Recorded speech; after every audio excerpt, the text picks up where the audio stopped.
जीवन की मौलिक इकाई, the fundamental unit of life. ठीक है, यहाँ पे हमारा जो शरीर है उसकी इकाई क्या है, वो किस चीज़ से मिलकर बना है, और जिससे मिलकर बना है हम उसकी पूरी संरचना के बारे में पढ़ेंगे। तो हमें पता है हमारे जीवन की मौलिक इकाई क्या है, वो है कोशिका, सेल। तो कोशिका की खोज जो है रॉबर्ट हुक ने 1665 में की थी। उन्होंने अपने स्वनिर्मित सूक्ष्मदर्शी से एक कॉर्क की जो है एक पतली काट बनाई। कॉर्क जो होता है एक लकड़ी का टुकड़ा होता है जो कि बॉटल्स पे ढक्कन की तरह यूज़ किया जाता है, स्टॉपर। ठीक है, तो उसका एक छोटा सा स्लाइड बनाया उन्होंने। तो उसमें जब उन्होंने देखा तो उनको कुछ ऐसी संरचना दिखी।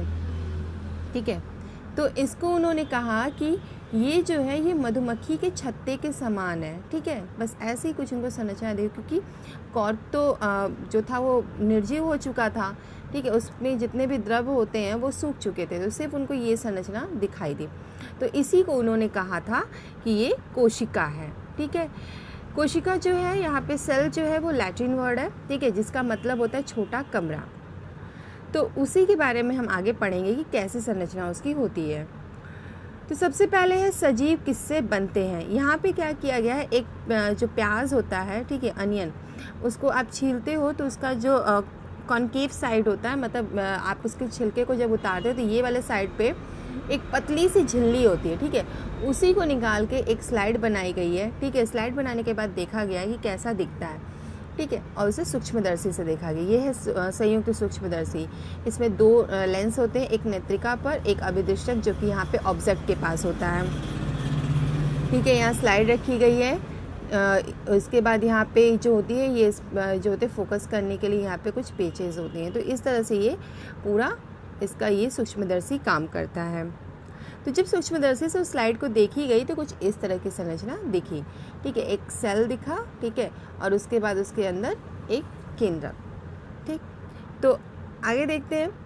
इसी प्रकार से आप अलग अलग स्लाइडें भी अलग अलग आकार की झिल्ली को लेके बना सकते हैं, लेकिन आपको क्या मिलेगा, सारी जो सेल होंगी वो बिल्कुल एक ही शेप, साइज, आकृति, कलर, पैटर्न सब कुछ सेम होगा। यही कोशिकाएं मिलकर बनाती है पूरा एक शल्क कंदी, यानी कि एक पूरा का पूरा ऑनियन जो होता है। ठीक है, ये जो हमने जो छोटी संरचना देखी जो यहाँ पे हमको ऐसे दिख रही है, यही हमारी मूलभूत इकाई है जिसको कि हम कोशिका कहते हैं।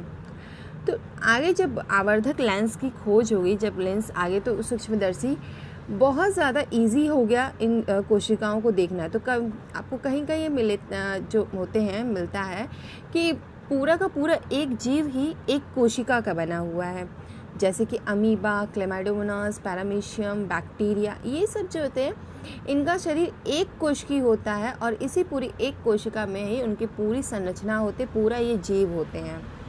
ठीक है, जो आगे है वो है बहुकोशिकी। तो बहुकोशिकी जो बने हैं वो एक कोशिकी से ही मिलकर बने हैं, यानी कि ढेर सारे जब एक कोशिकी मिले हैं, यानी कि एक एक सेल, तो वही बनाए हैं बहुकोशिकी जीव को। तो यहाँ पे जो कोशिकाएं होती हैं वो हमेशा विभाजन करती हैं। ठीक है, विभाजित होकर वो हमेशा बिल्कुल अपनी जैसी कोशिकाएं बनाती हैं, और इसीलिए कहा जाता है कि सभी कोशिकाएं अपनी पूर्ववर्ती कोशिकाओं से उत्पन्न होती है, यानी जो कोशिका पहले से ही उत्पन्न प्रेजेंट रहती है उसी से वो उत्पन्न होती है। तो ये लाइन बहुत इंपॉर्टेंट है कि सभी कोशिकाएं अपनी पूर्ववर्ती कोशिकाओं से बनती हैं। अब यहाँ पे कुछ पॉइंट्स हैं। ठीक है, यहाँ पे आपको इसको याद करना होगा, क्योंकि यही तो क्वेश्चन में जो होते हैं आपके एग्ज़ाम के क्वेश्चन में पूछे जाते हैं। तो सबसे पहला है कि कोशिका का जो खोज है वो रॉबर्ट हुक ने 1665 में किया। ठीक है, तो ये जो उन्होंने किया था ये एक निर्जीव कोशिका में थी। उसके बाद लोवेनहॉक 1674 में उन्होंने जीवित कोशिका की खोज की थी। उसके बाद रॉबर्ट ब्राउन आए। ठीक है, रॉबर्ट ब्राउन ने केंद्रक की खोज की 1831 में। उसके बाद जे पुरकिंजे ने कोशिका के अंदर जो पूरा तरल पदार्थ है उसको उन्होंने कहा जीव द्रव्य, यानी कि प्रोटोप्लाज्म। उसके बाद दो जीव वैज्ञानिक आए, स्लेडन एंड स्वान। इन्होंने कोशिका सिद्धांत दी, सेल थ्योरी दिया। ठीक है, इनके सिद्धांत के अनुसार यह था कि पौधे और जंतु जो हैं सभी कोशिकाओं के बने होते हैं, यही इनके जीवन की मूलभूत इकाई होती है। उसके बाद आए विर्चो या फिर विरकाओ, इंग्लिश में इसको विरकाओ पढ़ते हैं। ठीक है, इन्होंने बताया कोशिका सिद्धांत को और आगे समझाया कि कोशिकाएं अपनी पूर्ववर्ती कोशिकाओं से बनती हैं। ये सारे टर्म्स जो मैं आपको बोल रही हूँ ये याद कर लीजिएगा, क्योंकि एग्ज़ाम में डिक्टो यही क्वेश्चन आते हैं, ठीक है। उसके बाद 1940 में इलेक्ट्रॉन माइक्रोस्कोप की खोज हो गई। उसके बाद कोशिका की एक जो है जटिल संरचना, उसमें उसके जो ऑर्गेनल्स अंगक थे उनके बारे में बताया गया। यहाँ पे जो भी मैंने आपको बताया कि पुरकिंजे ने जो तरल पदार्थ था उसे जीव द्रव्य नाम दिया, ठीक है। उसके बाद एक साइंटिस्ट हैं हक्सले, इनका क्वेश्चन भी कभी कभी आ जाता है, ठीक है। हक्सले ने इस जीव द्रव्य को जीवन का भौतिक आधार कहा, यानी physical basis of life, okay. तो ये सारे टर्म जो भी आपने सुना वो उसको बिल्कुल याद कर लीजिएगा, लिख लीजिएगा, ठीक है। तो अभी तक हमने जो देखा कि अगर हमने प्याज की जो छिलके लिए थे, ठीक है, मेम्ब्रेन ली थी, जो झिल्ली ली थी, उसमें सब जगह कोशिकाएं समान थी, लेकिन कुछ जीवों में विभिन्न प्रकार की भी कोशिकाएं पाई जाती हैं। जैसे कि हम अब चिकनी पेशी यानी कि स्मूथ मसल्स की बात करें तो यहाँ आप देखो स्पिंडल फाइबर्स की, मतलब तंतु आकार का है, ठीक है। रुधिर कोशिकाएँ गोल आकार में है, ये बीच में थोड़ी सी जो होती हैं धसी हुई रहती हैं, ठीक है, रुधिर कोशिकाएँ। उसके बाद तंत्रिका कोशिका जो होती हैं कुछ इस आकार की होती हैं, ठीक है, इस तरह से होती हैं। ये एक्सॉन होता है, ये इनका साइटोन, और यहाँ से इनमें डेंड्राइट्स ऐसे निकले रहते हैं, ठीक है। और आगे जाए तो ये तंत्रिका कोशिका। उसके बाद आगे है अंडाणु, एक ये ओवा का स्ट्रक्चर है, अस्थि कोशिका, शुक्राणु, वसा की कोशिका। तो इस तरह से सारी कोशिकाओं का आकार देखो अलग है और सब में न्यूक्लियस पाया जाता है, ठीक है, यानी केंद्र। तो जो कोशिका है उसकी आकृति और आकार जो है उसके कार्यों के अनुरूप होता है। जैसे अमीबा है, ठीक है, अमीबा की बात करते हैं। अमीबा का जो है आकार हमेशा बदलता रहता है, ठीक है, वो हमेशा अपने आकार को बदलता रहता है, कोई आकार निश्चित नहीं होता है। तंत्रिका कोशिका का आकार हमेशा निश्चित होता है और वो एक बार बनती है लाइफ में, ठीक है, यानी कि वो कभी भी विभाजित नहीं होती है। तो आपको इससे दो क्वेश्चन बनते हैं। सबसे पहला कि तंत्रिका कोशिका कभी विभाजित नहीं होती है, दूसरा उनका आकार निश्चित होता है। और एक क्वेश्चन और बनता है इससे कि सबसे लंबी कोशिका या सबसे बड़ी कोशिका कौन सी है हमारे शरीर में, ठीक है। मानव शरीर की अगर बात करें तो सबसे लंबी कोशिका, ठीक है, आप सबसे लंबी कोशिका याद रखिएगा, तंत्रिका कोशिका यानी कि न्यूरॉन सेल्स, ओके। आगे चलते हैं। उसके बाद है जो बहुकोश की जीव है, उसमें बहुत सारे जो होते हैं अलग अलग कोशिकाओं का समूह होता है जो अलग अलग कार्य करते हैं। जैसे कि हृदय में रुधिर का पंप, अमाशय में भोजन का पाचन। इसी तरह से एक कोशिकी में भी हर एक चीज़ जो होती है उनके विभाजित होती है कि किसको क्या करना है, लेकिन वो एक कोशिकी ही अपने आप में पूर्ण जीव होते हैं। तो हमारे बहुकोशिकी में अलग अलग कोशिकांग पाए जाते हैं जो एक विशिष्ट घटक होता है कोशिका का।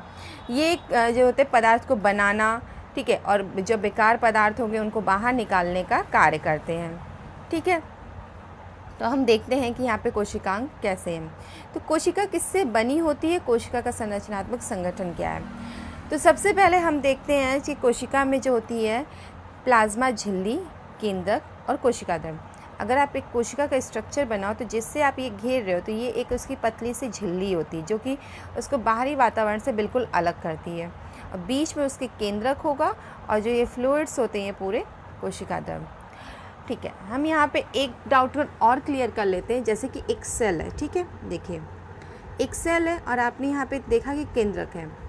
तो जो पुरकिंजे ने कहा था तो ये केंद्रक के अंदर भी द्रव्य पाया जाएगा, यहाँ पे जो भी चीज़ें सब में द्रव्य होगा, ठीक है, एक फ्लूइड होगा। वो इन्होंने टोटल को कहा कि ये जीव द्रव्य है। लेकिन आप देखोगे तो ये जो केंद्र, बाद में क्या हुआ कि इस केंद्रक के अंदर जो पाया जाता है उसको न्यूक्लियोप्लाज्म यानी केंद्रक द्रव्य कहा जाता है। इस केंद्रक को छोड़ के बाकी जितने भी ये हैं इनको कोशिका द्रव्य यानी साइटोप्लाज्म कहा जाता है, यानी कि साइटोप्लाज्म और न्यूक्लियोप्लाज्म मिलकर बनाते हैं प्रोटोप्लाज्म, ओके, ठीक है। तो ये डाउट यहाँ पे क्लियर कर लीजिएगा। नेक्स्ट, अब हम देखते हैं सबसे पहले प्लाज्मा झिल्ली या फिर कोशिका झिल्ली के बारे में। इसको इंग्लिश में प्लाज्मा मेम्ब्रेन, प्लाज्मा लेम्मा या फिर सेल मेम्ब्रेन, तीनों नाम इसको दिए गए हैं। तो ये जो होती है, हमने जैसे कि बात की है, कोशिका की सबसे बाहरी जो होती परत होती है, जो बाहरी पर्यावरण से इसको अलग करती है। ये जो होती है सेमी परमेबल यानी कि अर्ध पारगम्य होती है, जो कुछ गिने चुने चीज़ों को ही आर पार आने जाने देती हैं, या फिर बहुत सारी चीज़ों को ये रोक देती हैं। इनको वर्णात्मक पारगम्य झिल्ली भी कहा जाता है। तो जैसे कि ये किसको आने देती है, किसको जाने देती है, ये क्वेश्चन भी उठता है। तो सबसे पहले हम बात करते हैं कार्बन डाइऑक्साइड या ऑक्सीजन की। तो जो गैसें हैं ये विसरण प्रक्रिया के द्वारा आ जा सकते हैं। तो हमें विसरण का पता था, विसरण हमने पढ़ चुका है कि अधिक सांद्रता से कम सांद्रता की तरफ। तो हम जब ऑक्सीजन लेते हैं, ठीक है, तो जब हमारे ऑक्सीजन बाहर से अंदर लेते हैं तो वो सांद्रता हम अधिक लेते हैं, और अंदर जो हमारी ऑक्सीजन यूज़ हो गई रहती है तो अंदर हमारे ऑक्सीजन कम होगा। तो मान लीजिए आप ऑक्सीजन गैस ले रहे हो, तो अभी यहाँ ऑक्सीजन का जो सांद्रता है वो इंक्रीज़ की हुई है, और इस साइड ऑक्सीजन डिक्रीज़ की हुई है, क्योंकि यहाँ पे अब CO2 बन गया है जो कि अब बाहर निकलेगा, और यहाँ पे CO2 कम है। ठीक है, जैसे ही बाहरी वातावरण से यहाँ डिफरेंस आएगा कम और अधिक का, इनका जो होगा गमन होता है अधिक से कम की तरफ। अब यहाँ CO2 ज़्यादा है तो ये इस साइड आएंगे, सॉरी O2, और यहाँ CO2 ज़्यादा है तो ये इस साइड जाएंगे। समझ में आया? यहाँ पे मतलब जैसे ही इनका जो सांद्रता कंसंट्रेशन जो चेंज होती है, वैसे ही इनमें चेंजेस हो जाते हैं। ऑक्सीजन जो होगी बाहर ज़्यादा होगी तो ये बाहर से अंदर की तरफ, CO2 जो होगी वो अंदर ज़्यादा होती है, वो बाहर, अंदर से बाहर की तरफ। ओके, लेकिन जब हम जल की बात करेंगे तो यहाँ पे ये परासरण कहलाता है कि जल भी जब विसरण नियमों के जब उसी के अनुकूल व्यवहार करते हैं, यानी कि जल की जो अणुओं की गति होती है जब ऋणात्मक पारगम्य झिल्ली से होती है तो उसे परासरण या ऑस्मोसिस कहते हैं। ठीक है, यहाँ पे ऑस्मोसिस इसलिए कहा जा रहा है कि यहाँ पे जो आपकी वर्णात्मक पारगम्य झिल्ली है उससे जो पानी गुजरता है वो उच्च जल सांद्रता से, यानी H2O का कंसंट्रेशन जिधर ज़्यादा होगा, उच्च जल सांद्रता से कम जल सांद्रता की तरफ ये मूव करते हैं। ठीक है, यहाँ पे जल के सेंस में हम इसका परिभाषा बोलते हैं परासरण की, यानी उच्च जल सांद्रता से कम जल सांद्रता की तरफ ये गमन करते हैं, तो वो होता है परासरण। ठीक है, अब हम देखते हैं कि अगर हम एक जंतु कोशिका या पादप कोशिका को किसी विलयन में रखते हैं तो क्या होता है। तो सबसे पहला जो विलयन हम लेंगे वो एक तनु विलयन लेंगे, यानी डाइल्यूट सोल्यूशन लेंगे। ठीक है, यानी कि अगर हम एक कोशिका इसमें रख रहे हैं तो जो विलयन है उसकी सांद्रता कोशिका की सांद्रता से कम होगी। ठीक है, यानी कोशिका की सांद्रता अधिक है और बाहर की सांद्रता कम है, तो क्या होगा कि पानी जो होगा वो बाहर से अंदर की तरफ यानी कोशिका में प्रवेश करेगा। ठीक है, तो ये जो विलयन होते हैं, ठीक है, ये जो तनु विलयन लिया है उसको साइंटिफिक टर्म में अल्प परासरण दाबी विलयन कहते हैं या फिर हाइपोटोनिक सॉल्यूशन कहते हैं। ठीक है, इन्हें हाइपोटोनिक सॉल्यूशन कहा जाता है। तो ये जो होंगे जल बाहर से अंदर की तरफ जाएंगे और कोशिका पूरी तरह से फूल जाएगी और कभी कभी फटने के चांसेस या बर्स्ट होने के चांसेस होते हैं। नेक्स्ट कंडीशन, अगली जो कंडीशन ली गई है, एक कोशिका को एक ऐसे सॉल्यूशन, एक ऐसे विलयन में रखा गया है जिसकी सांद्रता कोशिका की सांद्रता के बराबर है। ठीक है, यानी दोनों की सांद्रता बिल्कुल इक्वल है। तो क्या होगा कि पानी दोनों ओर आएगा जाएगा, लेकिन जो मात्रा जो चेंज हो रही है वो कुछ भी नहीं हो रही, क्योंकि दोनों की सांद्रता बराबर है, तो इतना ही पानी अंदर उतना ही पानी बाहर जाएगा, तो इसके माप में कोई परिवर्तन नहीं आता, कोशिका वैसी की वैसी ही रहती है। ठीक है, और इस सॉल्यूशन को कहते हैं आइसोटोनिक सॉल्यूशन या फिर समपरासरी विलयन।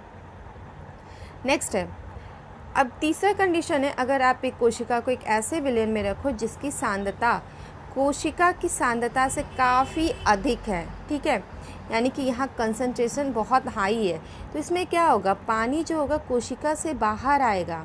ठीक है, पानी जो होगा वो कोशिका से बाहर आएगा। ये क्यों हो रहा है, ये हमने परासरण पढ़ा। ठीक है, परासरण में क्या होता है कि पानी जो होता है उच्च जल सांद्रता से हाई जो होंगे निम्न जल सांद्रता में जाएंगे, तो पानी की सांद्रता आप देखो इसके कोशिका के अंदर ज़्यादा हो रही है ना, क्योंकि बाहर तो कंसंट्रेटेड सॉल्यूशन यानी कि बाहर सॉल्यूट की मात्रा ज़्यादा होगी, तो ये इसीलिए अंदर से बाहर की तरफ आते हैं। ठीक है, और कोशिका क्या हो जाएगी, वो बिल्कुल सिकुड़ जाएगी। ठीक है, और ये जो सॉल्यूशन होता है उसको हम लोग कहते हैं अति परासरणी दाब विलयन या फिर हाइपरटोनिक सॉल्यूशन। ओके, ये हो गया हाइपरटोनिक सॉल्यूशन। तो तो इस तरह से यहाँ पे चेंजेस हम देख रहे हैं कि हर जो भी हम कर रहे हैं तो वो परासरण विसरण सब में वही है। आपको याद करना है कि विसरण में हम किसी विलेय की सांद्रता के बारे में उसको लेके उसके डेफिनेशन बोलते हैं, परासरण में हम जल की सांद्रता के लिए हम उसका जो होता है डेफिनेशन बोलते हैं।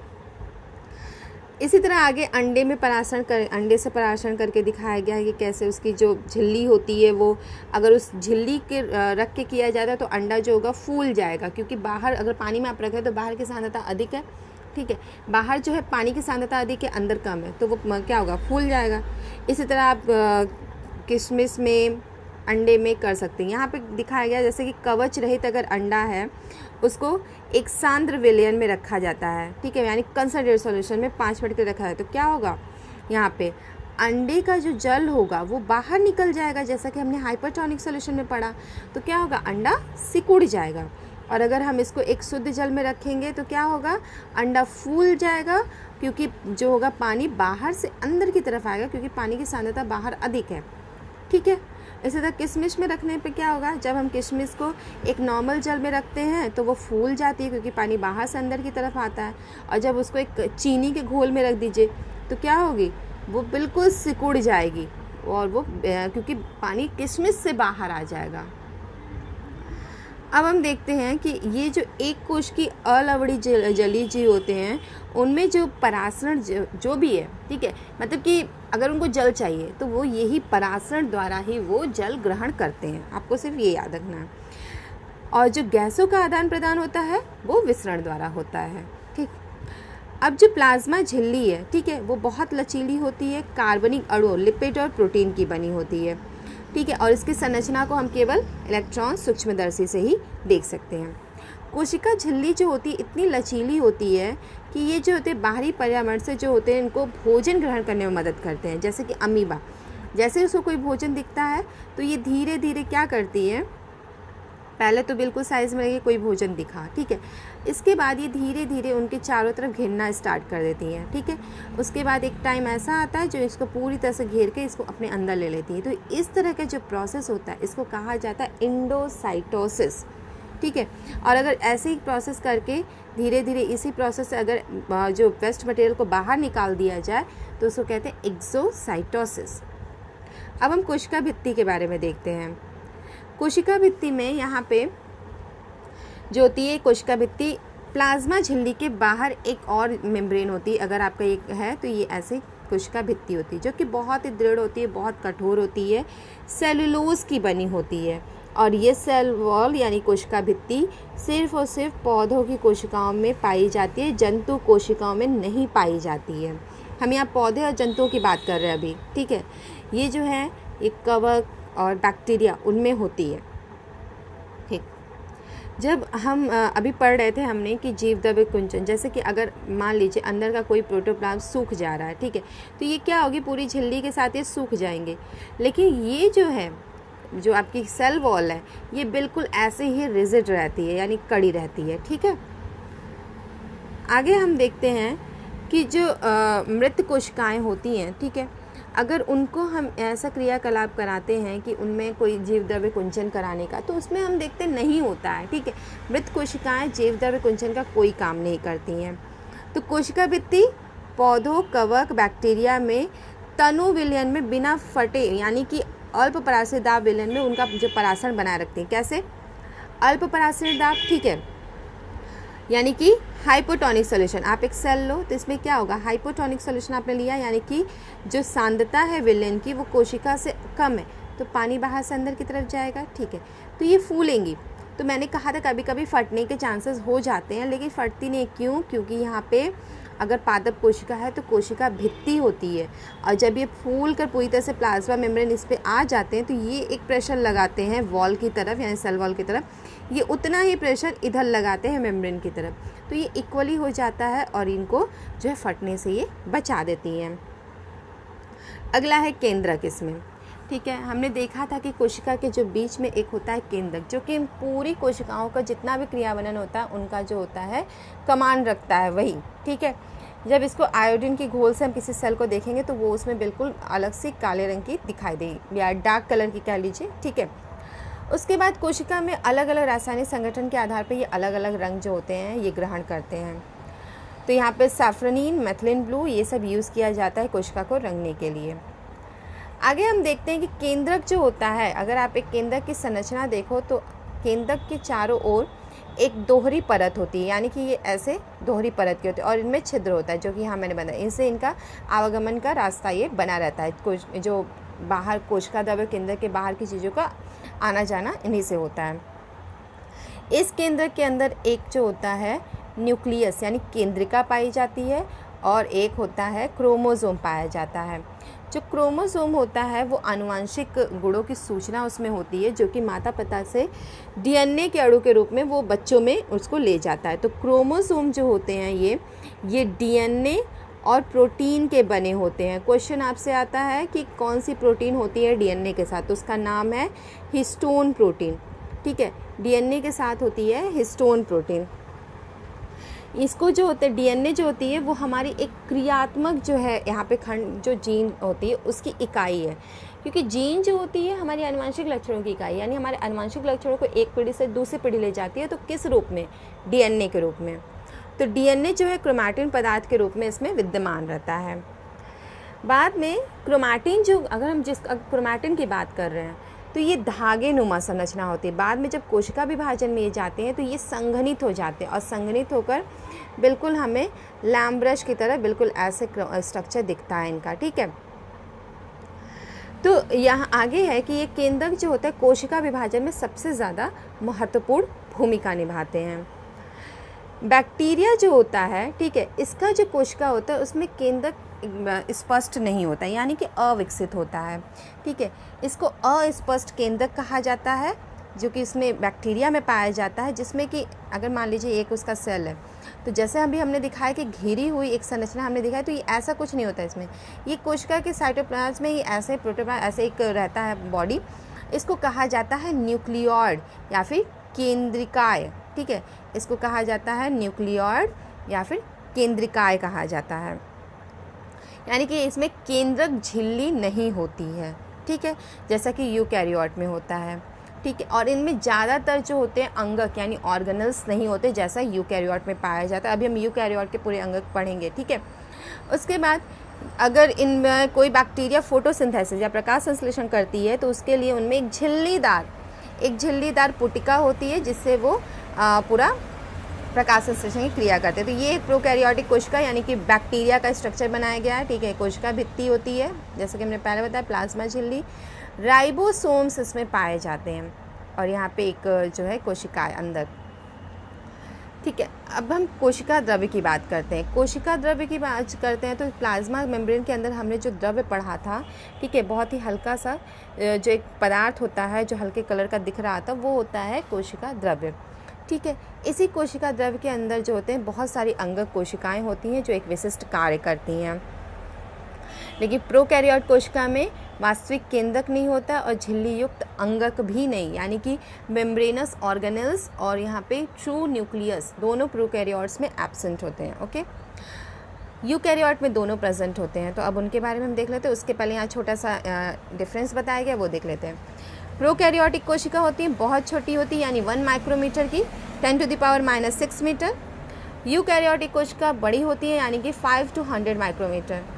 प्रोकैरियोटिक कोशिका का जो केंद्रीय क्षेत्र होता है यानी कि वहाँ अस्पष्ट दिखाई देता है, अस्पष्ट केंद्रक होता है, उसे केंद्रिका या फिर न्यूक्लियॉइड कहते हैं। यहाँ पे सुस्पष्ट होते केंद्रक झिल्ली से घिरे होते जिन्हें कि केंद्रक कहा जाता है। क्रोमोसोम यहाँ एक था, यहाँ कई बहुत सारे होते हैं। झिल्ली युक्त अंगक यानी कि मेम्ब्रेनस कोशिका प्रोकैरियोट्स में जो होती है सेल ऑर्गेनल्स एब्सेंट होती हैं, यूकैरियोट्स में प्रेजेंट होती हैं। ओके, आगे देखते हैं हम कोशिका अंगक यानी सेल ऑर्गेनल्स। ठीक है, तो यहाँ पे हम देखेंगे कि बहुत सारी जो साइटोप्लाज्म में झिल्ली से घिरी हुई कोशिका अंगक पाई जाती हैं बहुकोशिकीय जीवों में। ठीक है, ये इनकी जटिल संरचना होती है जो इनको अन्य कार्य करने के लिए जो होती है सहायता प्रदान करती हैं। ठीक है, और यही एक ऐसा गुण है जो प्रोकैरियोट को यूकैरियोट से अलग रखता है, यानी कि प्रोकैरियोट बहुत ही पूर्ववर्ती है। प्रो से होता है पूर्व यानी कि प्रिमिटिव, और कैरियो से मतलब होता है न्यूक्लियस यानी केंद्रक, यानी कि जिसमें प्रिमिटिव न्यूक्लियस पाया जाता है वो होते हैं आपके प्रोकैरियोट्स। यू का मतलब होता है ट्रू, तो जिसमें ट्रू न्यूक्लियस पाया जाएगा वो होंगे आपके यूकैरियोट। आगे है हम इसमें देखेंगे कौन कौन से, तो अंतर्द्रव्य जालिका, गोल्जी, लाइसोसोम, माइटोकॉन्ड्रिया, प्लाज्मा, ये सारे जो सेल ऑर्गेनल्स है इन सबको हम ध्यान से देखते हैं। सबसे पहले स्टार्ट करते हैं अंतर्द्रव्य जालिका से, यानी कि एंडोप्लाज्मिक रेटिकुलम से। अंतर्द्रव्य जालिका जो होती है एक नलिका की तरह जो होती है, शीट होती है, एक बहुत बड़ा यंत्र होता है, और ये जो होते हैं कोशिका के अंदर, अगर ये न्यूक्लियस है तो इसके मेम्ब्रेन से ही ऐसे जुड़े रहते हैं, ठीक है। ये कोशिका के केंद्रक के मेम्ब्रेन से हमेशा जुड़े रहते हैं, ठीक है, फ्यूज रहते हैं। अंतर्द्रव्य जालिका यानी एंडोप्लाज्मिक रेटिकुलम प्लाज्मा झिल्ली के समान होती है, ठीक है। ये दो तरह की होती है, रफ एंडोप्लाज्मिक रेटिकुलम और स्मूथ एंडोप्लाज्मिक रेटिकुलम, ठीक है। इसकी डिस्कवरी जो है पोर्टर ने की थी अंतर्द्रव्य जालिका की, ठीक है। रफ एंडोप्लाज्मिक रेटिकुलम में क्या होता है कि रफ का मतलब होता है खुरदरा और स्मूथ का मतलब होता है सॉफ्ट। तो जब ये एंडोप्लाज्मिक रेटिकुलम इस तरह से कुछ जो होती हैं केंद्रक से इस तरह से जुड़ी रहती हैं, ये होता है केंद्रक का ऐसे मेम्ब्रेन, ये केंद्रक ऐसे घिरा रहता है, ये इससे जुड़ी रहती हैं। तो इन पर देखा गया तो कुछ ऐसे बीड्स की तरह, मोतियों की तरह जैसा संरचना लगी रहती है, तो वो खुरदरी होती है, ठीक है। यानी कि इन पर लगे होते हैं राइबोसोम्स, और जहाँ नहीं लगे होते वो होते हैं स्मूथ। तो राइबोसोम्स क्या होता है पहले जान लेते हैं। राइबोसोम्स जो होते हैं, जो आपका अभी केंद्रिका पढ़ा, केंद्रक के अंदर एक केंद्रिका थी, वो बनाती है आपकी राइबोसोम्स, ठीक है। तो राइबोसोम्स प्रोटीन बनाने का सिंपल सा काम करते हैं, सिर्फ प्रोटीन बनाते हैं, इसलिए उनको प्रोटीन फैक्ट्री बोली जाती है। तो यहाँ जो रफ एंडोप्लाज्मिक रेटिकुलम पे यहाँ पे भी जो राइबोसोम्स लगे हुए हैं, ये भी प्रोटीन बनाने का काम करेंगे, और जिस पे राइबोसोम्स नहीं होते हैं वो वसा या लिपिड बनाने का काम करते हैं, ठीक है। इसके बाद ये जो कोशिकी क्रिया में बहुत ज़्यादा मदद करते हैं, और ये झिल्ली की जीवात जनन इन्हें कहा जाता है, ठीक है। तो एंडोप्लाज्मिक रेटिकुलम कई तरह से दिखाए जाते हैं, लेकिन ये हमेशा जालिका तंत्र के निर्माण में सहायता करते हैं। यहाँ पे आपको ये संरचना देख लेते हैं पूरी जो जंतु कोशिका की। सबसे पहले यहाँ पे देखिए गोल्जी उपकरण कुछ इस तरह से होता है, बाहर होती है प्लाज्मा झिल्ली, हमने बताया था जंतु कोशिका में कोशिका भित्ति नहीं होती है। यहाँ पे देखिए तारक केंद्र है जिसको सेंट्रोसोम कहा जाता है। उसके बाद चिकनी अंतर्द्रव्य जालिका यानी स्मूथ एंडोप्लाज्मिक रेटिकुलम, और यहाँ पे केंद्रक झिल्ली दिखाई गई है। लाइसोसोम्स, ये जो छोटे छोटे कण है राइबोसोम्स के हैं। यहाँ माइटोकॉन्ड्रिया और खुरदुरी अंतर्द्रव्य जालिका, यानी कि जिस पे यहाँ पे देखिए राइबोसोम्स लगे हुए हैं। यहाँ आप देख रहे हो कि ये जो केंद्रक का मेम्ब्रेन है उसी से एंडोप्लाज्मिक रेटिकुलम लगा हुआ, उस पर जो राइबोसोम्स लगे हैं उसी की वजह से खुरदुरी है, बीच में ये पूरा केंद्रक होता है। और ये है कोशिका द्रव्य, ये कोशिका द्रव्य, ये केंद्रक द्रव्य, दोनों मिलके जीव द्रव्य। ओके, अब हम नेक्स्ट देखते हैं आगे। एंडोप्लाज्मिक रेटिकुलम का जो कार्य है वो कोशिका द्रव्य के हर एक भाग में जो है मेन प्रोटीन का परिवहन करना, ठीक है, और लिपिड्स को बनाना, ये जो हमने पहले देख लिया। तो एंडोप्लाज्मिक रेटिकुलम जो होता है, जो रासायनिक क्रियाएं होती हैं कोशिका द्रव्य की, उनका कार्य करती है और इनको एक ढांचा यानी कि एक शेप भी प्रोवाइड कराती हैं एक वर्ग के जंतु यानी कि कशेरुकी जंतुओं को। और स्मूथ एंडोप्लाज्मिक रेटिकुलम क्या करते हैं, जो लीवर में जो विष या दवाओं का जो भी पॉइजनस पार्ट होता है उसका निराविषीकरण यानी कि उसको सही करना, उसको विषहीन करना, ठीक है, उसमें भूमिका निभाते हैं।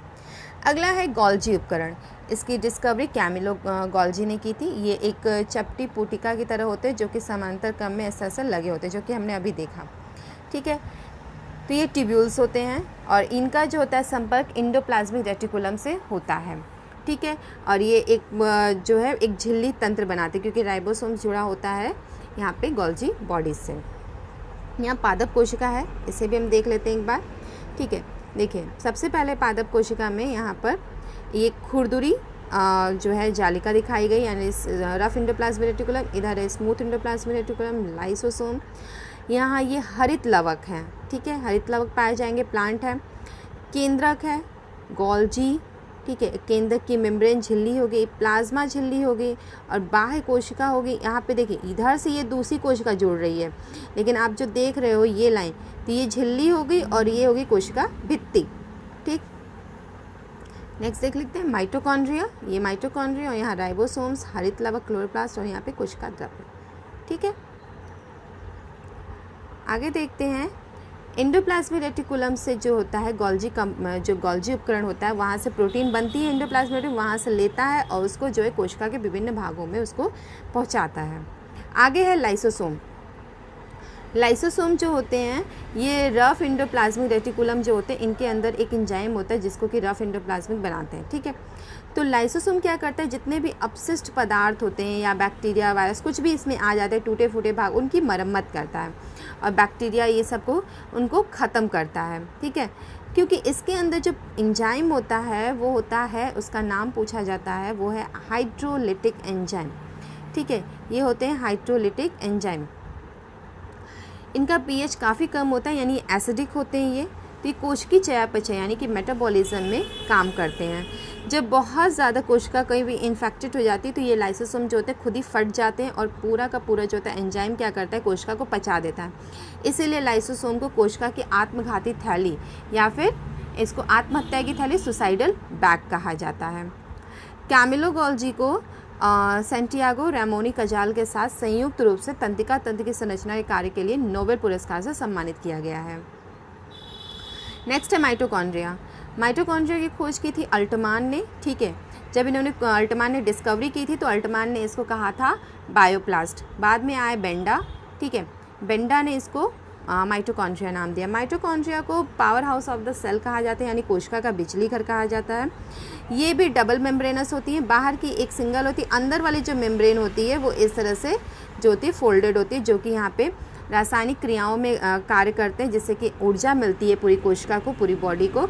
और जो ऊर्जा मिलती है वो ATP के फॉर्म में मिलती है। पूछा जाता है ऊर्जा की मुद्रा क्या है, तो ATP है, यानी एडिनोसिन ट्राइफॉस्फेट, ठीक है। तो ये ATP के रूप में हमें ऊर्जा प्रदान करते हैं। माइटोकॉन्ड्रिया एक बहुत ही ज़्यादा अद्भुत अंग है, क्योंकि इसमें इसका स्वयं का DNA और राइबोसोम्स होते हैं, ठीक है। यानी कि इसमें DNA और राइबोसोम्स खुद ही के होते हैं।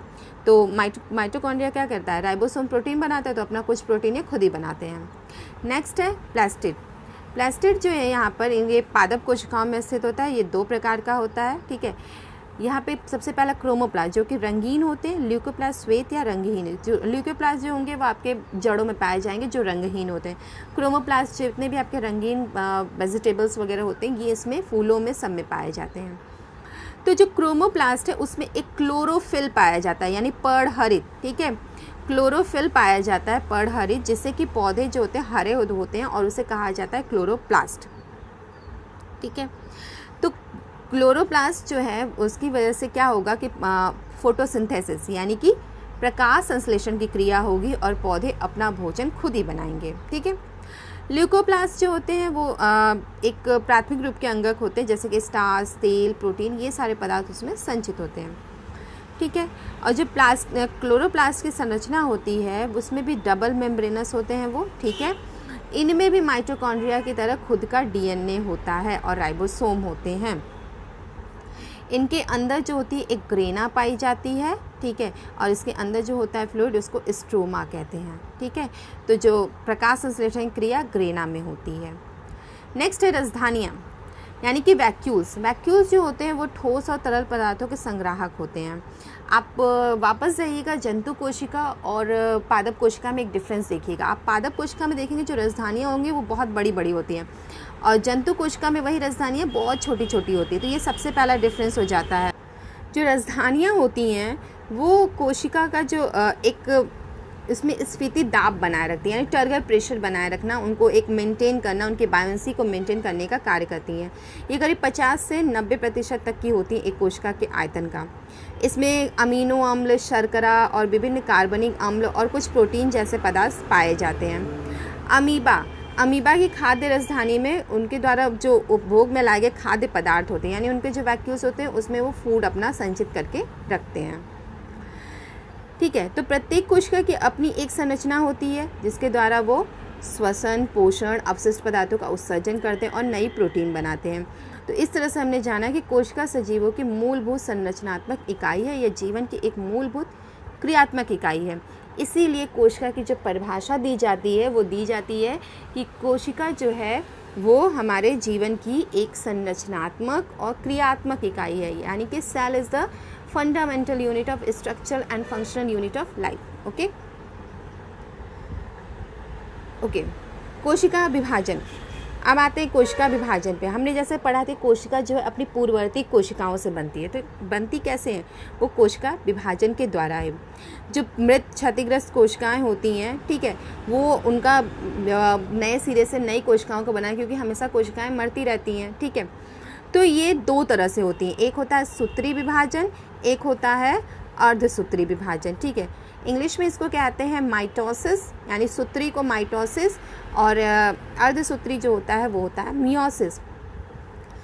माइटोसिस जो है वो है सूत्री विभाजन, ठीक है। सूत्री का मतलब है यहाँ पे जो गुणसूत्र की संख्या जो पेरेंट्स में होगी, यानी जिसमें हम विभाजन स्टार्ट करेंगे, जो पेरेंट सेल होगी, उससे जो उसकी दो संतति कोशिका यानी दो डॉटर सेल जो बनेंगी, उसमें भी क्रोमोसोम की संख्या सेम होगी। अगर मान लीजिए यहाँ 2n है, अगर आप जानते ही होंगे कि मानव शरीर में 46 गुणसूत्र होते हैं, तो चलिए हम यहाँ 46 की बात करें। 46 को हम पेयर्स में जानते हैं कि 23 पेयर्स होता है, इसीलिए इसको 2n में लिखा जाता है, यानी 2 × 23, n जो हो गया वो 23 हो गया, नंबर ऑफ हाफ क्रोमोसोम यानी आधे गुणसूत्र। तो यहाँ 2n यानी 46 हो गए। तो जब माइटोसिस इस सेल में होगी तो वो जो दो कोशिकाएं बनेंगी माइटोसिस में, सूत्री विभाजन में एक कोशिका से दो कोशिका बनती है, तो वो भी 2n ही होंगी। यानी कि अगर ये अर्धसूत्री होती, यानी यहाँ n होता तो ये भी n ही होती, अगर ये 2n है तो 2n होंगी, 3n होगा तो 3n, 4n तो 4, मतलब जैसा पेरेंट सेल होगा वैसे ही उसके संतति कोशिका या डॉटर सेल होंगी। अर्धसूत्री में क्या होता है कि अर्धसूत्री में ये जो कोशिका विभाजन जब 2n में स्टार्ट होता है, ये हमेशा डिप्लॉयड में ही होगी, यानी कि द्विगुणित क्रोमोसोम में, यानी कि 46, 23 पेयर में, और इससे बनती हैं 4 सेल, ठीक है। इससे बनती हैं 4 सेल और इनमें जो क्रोमोसोम की संख्या हाफ हो जाती है, यानी n, यानी कि यहाँ 23, 23, 23 और 23, यानी कि ये पूरा हाफ हो जाती हैं। क्यों, ठीक है। जो माइटोसिस हो रहा था उसमें वो जो कोशिका में विभाजन होता है वो पूरी सोमैटिक सेल, यानी कि हमारी जितनी कायिक कोशिकाएं हैं उसमें होता है, पूरी बॉडी में। लेकिन जो मियोसिस होता है, ठीक है, मियोसिस का डिवीज़न वो सिर्फ और सिर्फ हमारे रिप्रोडक्टिव सेल यानी प्रजनन कोशिकाओं में होता है। प्रजनन कोशिकाओं का मतलब है स्पर्म के फॉर्मेशन में और ओवा बनाने के लिए, ठीक है, यानी कि स्पर्म वाले सेल और ओवा वाले सेल में सिर्फ और सिर्फ मियोसिस अर्धसूत्री विभाजन होता है। क्योंकि यहाँ पे होने का मतलब है यहाँ युग्मक बनाना है, गैमेट बनाना है, इसीलिए तो अर्धसूत्री हो जाता है। क्योंकि यहाँ मान लीजिए स्पर्म बन गया तो फीमेल में वहाँ बनेगी ओवा, तो वहाँ भी n, और जब ये n और n फ्यूज़ होंगे तो हो जाएंगे ना 2n एक बच्चे में। तो ये क्रोमोसोम की संख्या को बराबर रखने के लिए यहाँ अर्धसूत्री विभाजन होता है प्रजनन कोशिकाओं में, ठीक है। तो यहाँ आप देख सकते हो, यहाँ मातृ कोशिका से संतति कोशिका बनी, यहाँ गुणसूत्र सेम है, ठीक है। लेकिन आप यहाँ देखो, यहाँ अर्धसूत्री विभाजन में मातृ कोशिका के क्रोमोसोम से यहाँ बिल्कुल अलग हो गए, ये n हो गए, ठीक है।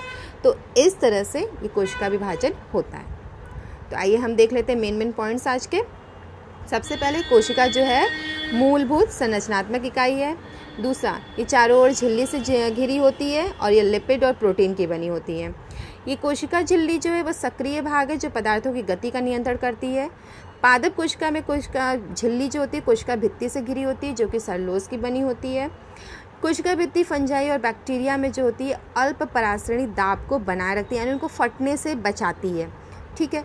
और उसके बाद यूकैरियोटिक में जो होता है केंद्रक दोहरे झिल्ली से घिरी होती है और इसमें सारे कोशिका अंगक पाए जाते हैं। एंडोप्लाज्मिक रेटिकुलम परिवहन और उत्पादक के रूप में कार्य करता है। गोल्जी उपकरण जो होते हैं वो एक संचयन, रूपांतरण और पैकेजिंग का काम करते हैं। नेक्स्ट है, अधिकांश पादप कोशिका में झिल्ली युक्त अंगक यानी प्लास्टिड होता है जो कि क्रोमोप्लास्ट और ल्यूकोप्लास्ट होते हैं। क्रोमोप्लास्ट में क्लोरोफिल होता है जिसमें कि प्रकाश संश्लेषण होता है। ल्यूकोप्लास्ट जो होते कार्य संचय करते हैं। उसके बाद ज़्यादातर जो पादप कोशिकाएं होती हैं उनमें रसधानी बहुत बड़ी होती है, केंद्रीय होती है, ठीक है, जो कि स्फीति दाब बनाए रखती है और अपशिष्ट पदार्थों को सहित महत्वपूर्ण पदार्थों का संचय भी करती है। प्रोकैरियोटिक में झिल्ली युक्त अंगक नहीं होते हैं। क्रोमोसोम में न्यूक्लिक अम्ल जो होता है क्रोमोसोम के स्थान पर सिर्फ और सिर्फ डीएनए होता है, यानी उनमें प्रोटीन नहीं होती है। जब प्रोटीन मिल जाएगा तो उसको हम क्रोमोसोम कहेंगे। और उनमें सिर्फ राइबोसोम्स पाए जाते हैं और जीवधारियों में कायिक वृद्धि हेतु कोशिकाएं विभाजन होती हैं। राइबोसोम्स के बारे में एक चीज़ और आपको यहीं पे बता देते हैं, ठीक है। राइबोसोम्स जो होता है, ठीक है, वो 2 तरह का होता है। एक होता है 70S, एक होता है 80S, ठीक है। 70S और 80S, 70S जो पाए जाते हैं वो ज़्यादातर आपके प्रोकैरियोट में होते हैं और जो 80S पाए जाते हैं वो यूकैरियोट में होते हैं। आपको इसको याद रखना होगा क्योंकि इससे भी क्वेश्चन काफ़ी बनते हैं। जो 70S प्रोकैरियोट में पाए जाते हैं वो 2 सब यूनिट से मिलकर बनते हैं, 50S और 30S से। यहाँ तक आपको याद रखना है। 50S और 30S से 70S, इसको प्लस मत करिएगा, ठीक है, कि 80S हो रहा है, ऐसा नहीं है, वो इसकी अलग टेक्निक है। नेक्स्ट है 80S जो कि यूकैरियोटिक में पाया जाता है, जिसके सब यूनिट होते हैं 60S और 40S। यहाँ 100 हो रहा है तो ये भी आपको ऐड नहीं करना है। तो 80S यूकैरियोट में, 70S प्रोकैरियोट में। तो ये रहा हमारा आज का चैप्टर। हमारा वीडियो कैसा लगा हमें ज़रूर बताइएगा और इसे लाइक, शेयर और सब्सक्राइब भी ज़रूर करिएगा। Thank you, have a good day.